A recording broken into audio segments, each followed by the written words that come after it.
NT Ramarao గారు ముఖ్యమంత్రి అయిన తర్వాతనే నాగార్ సాగర్ లో ఉండే ఏదైతే కృష్ణా జలాల్ని ఆ రోజు ఆంధ్రప్రదేశ్ కు ఉపయోగించుకోవాలని ఒక పక్క SLBC తీసుకొచ్చి ఇంకో పక్క SRBC తీసుకొచ్చి సాగునీటికి దారి చూపించిన ఏకైక నాయకుడు నందమూరి తారక రామారావు గారు. నేను కల్వకుర్తి లిఫ్ట్ ఇరిగేషన్ గాని, AMR ఎత్తిపోతుగల పథకం గాని, నెట్టింపాడు గాని ఇవన్నీ కూడా పూర్తి చేశాం కృష్ణా పైన.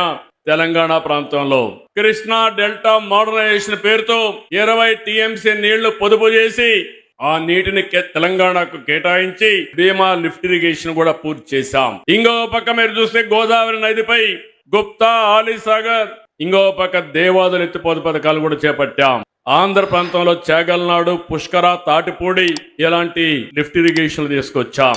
2014లో పట్టిసీమ ప్రాజెక్టుతో కృష్ణా డెల్టాకు నీరు తీసుకొచ్చాం. ఆంధ్రప్రదేశ్ కలిసి ఉన్నప్పుడు హైదరాబాద్ ని ఒక నాలెడ్జ్ ఎకానమీగా తయారు చేసేసరికి మనం ఫౌండేషన్ ఇస్తే విభజన జరిగిన తర్వాత హైదరాబాద్ తెలంగాణకు వెళ్ళిందని కొత్త రాజధాని అమరావతి, అదే సమయంలో పోలవరానికి మన చట్టంలో ప్రత్యేక నిధులు, ప్రత్యేకమైన హక్కు కల్పించే పరిస్థితికి వచ్చారు.